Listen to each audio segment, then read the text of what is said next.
Our gospel comes to us from Matthew, the 14th chapter. Now when Jesus heard about the beheading of John the Baptist, he withdrew from there in a boat to a deserted place by himself. But when the crowds heard it, they followed him on foot from the town. When he went ashore, he saw a great crowd, and he had compassion for them and cured their sick. When it was evening, the disciples came to him and said, "This is a deserted place, and the hour is now late. Send the crowds away so they may go into the villages and buy food for themselves." Jesus said to them, "They need not go away. You give them something to eat." They replied, "We have nothing here but 5 loaves and 2 fish." And he said, "Bring them here to me." Then he ordered the crowds to sit down on the grass. Taking the 5 loaves and the 2 fish, he looked up to heaven and blessed and broke the loaves and gave them to the disciples. And the disciples gave them to the crowds. All ate and were filled, and they took up what was left over of the broken pieces, 12 baskets full. And those who ate were about 5,000 men, besides women and children. This is the word of the Lord. You may be seated.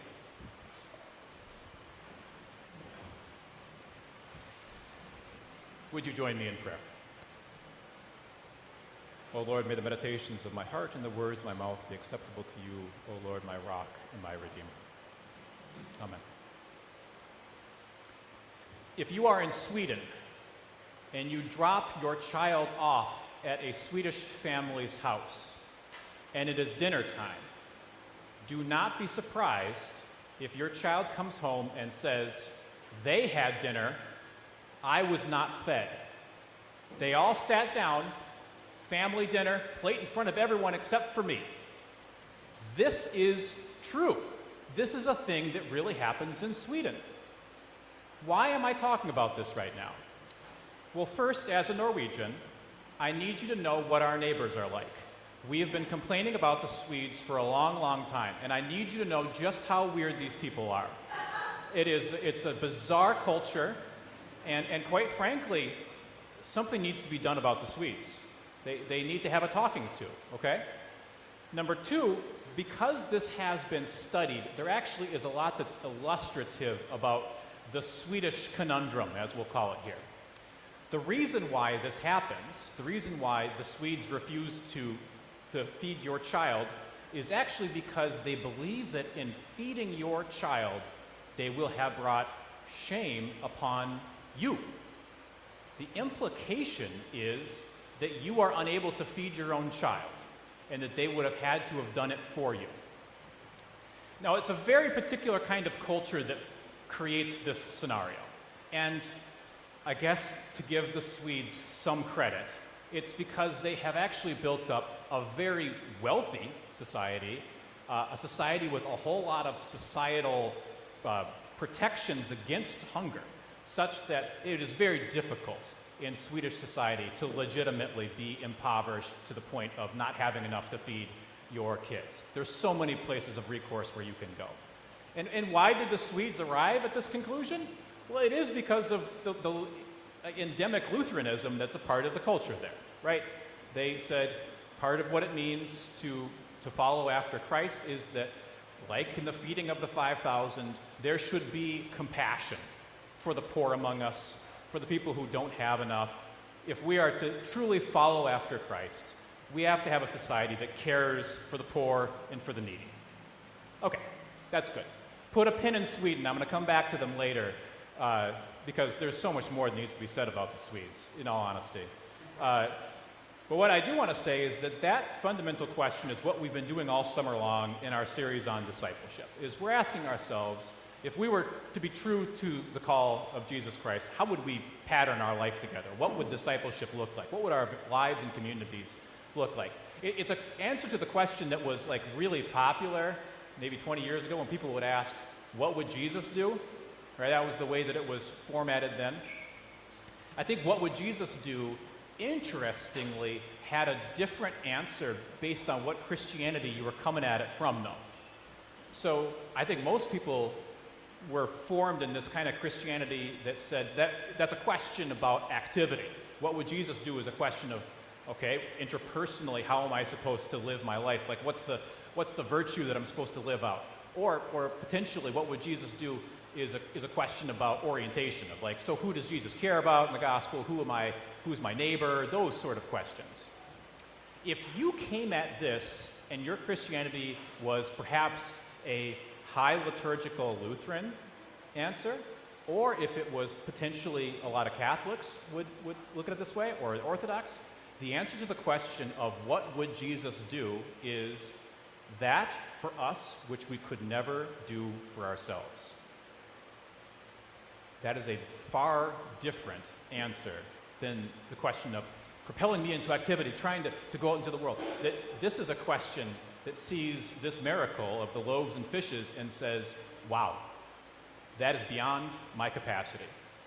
And indeed, it is part of a larger project of what Jesus is up to that shows that Jesus does things for people who will never be able to repay him and never be able to do that thing on their own, and that those people indeed are us, that we are the recipients of a gift called grace, beyond our comprehension, beyond our ability, but also completely of our need and necessity. I want to interrogate that a little bit because whenever Pastor Jim talks about Christianities as having two potentially different answers to the same question, one of which is combative with the other answer, and the other one being equally as combative with the other kind of Christianity, you already know from knowing me for long enough that I'm resistant to any sort of forced, if this or that kind of things. I don't like only one or the other kind of answers. I frankly always believe in a Christianity that continues to lift up both the fact that Jesus does stuff for us that we cannot repay, that really does understand a God who is for us beyond what we can do, while at the same time preserving a Christianity that does propel us into action. It demands our service in a world, and a Christ who is calling us into action. So I think that maybe the first thing to start out is to call out where the extremes of this have led. And one of them, unfortunately, is, of course, Sweden.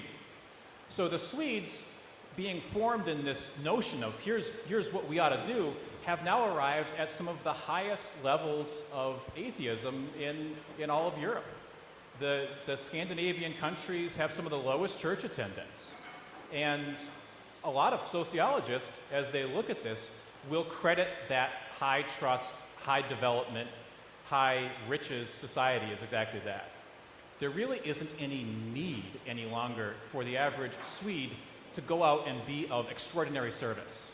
They have essentially said, we've created a program to solve the problem that Jesus called us to solve. I don't know why I go to church on Sunday anymore.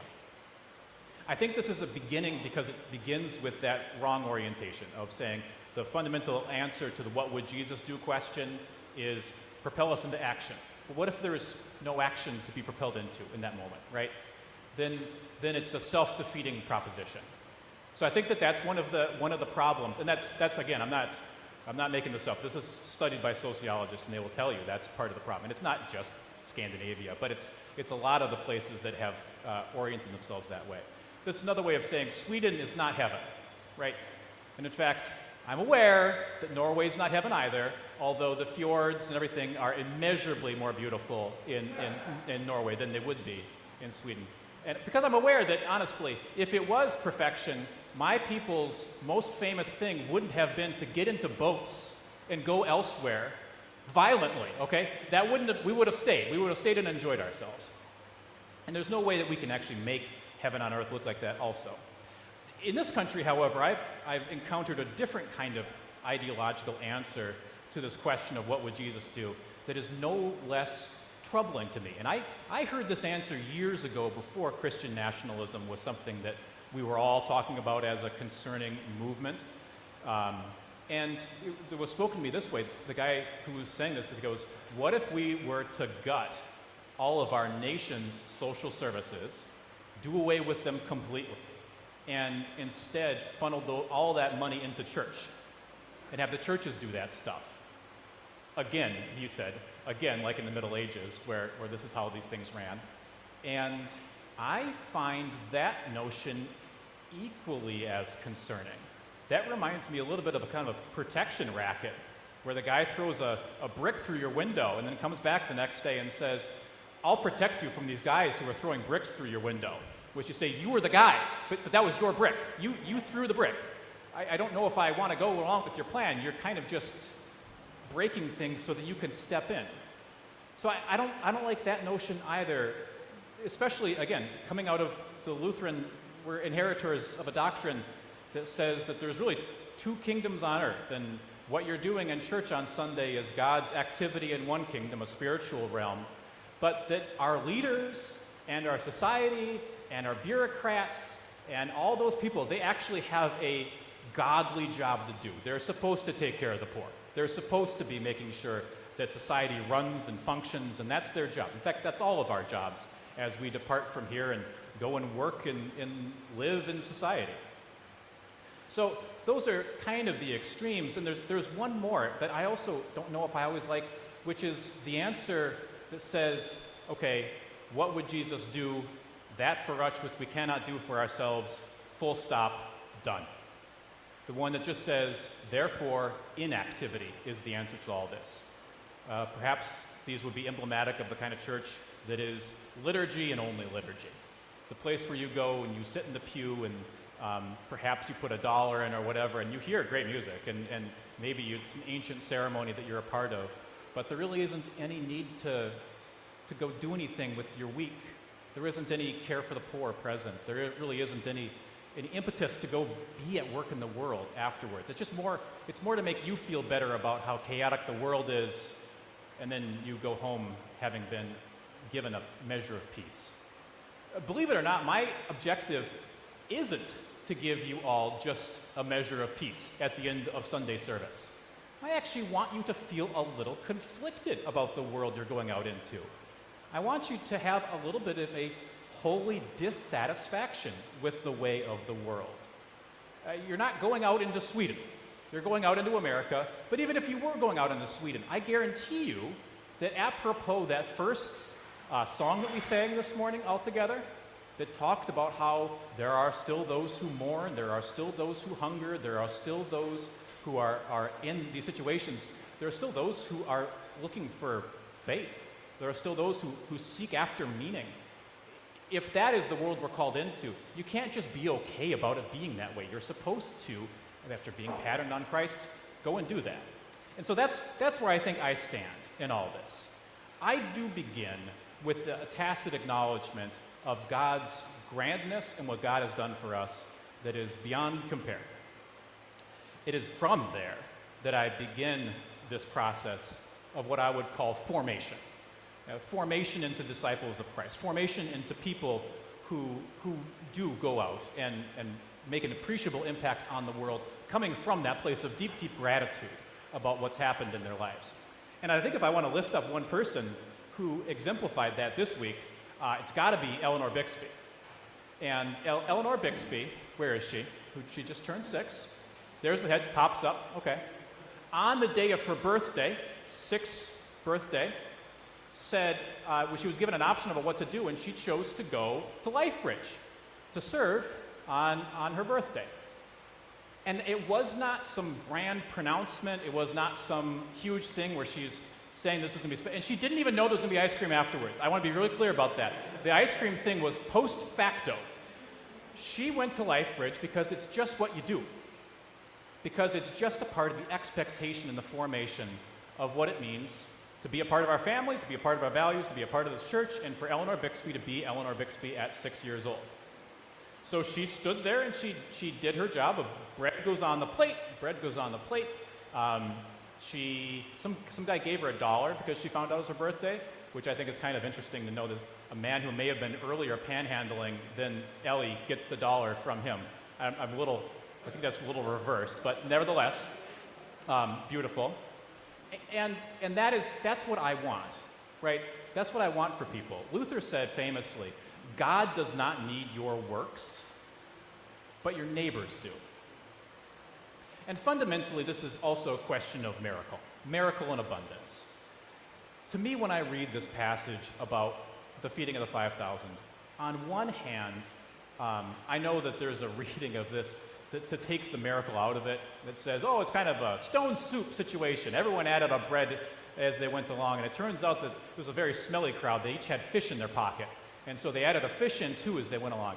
I don't buy it. I think that takes all of the beauty, the wonder, the mystery, and the miracle out of what God is doing, not only here, but in the rest of the gospel, which is creating opportunity where there was none, abundance where there was only poverty, life where death was present.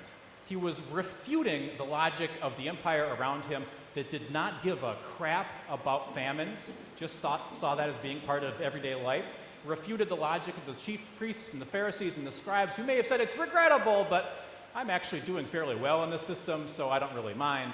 Jesus instead is a man moved to compassion, and who sees this and does something about it. And that miracle is something that can be off-putting, it can be distancing. I don't do miracles. I guess there's been one, and that Ellie Bixby wants to go to Lifebridge on her 6th birthday.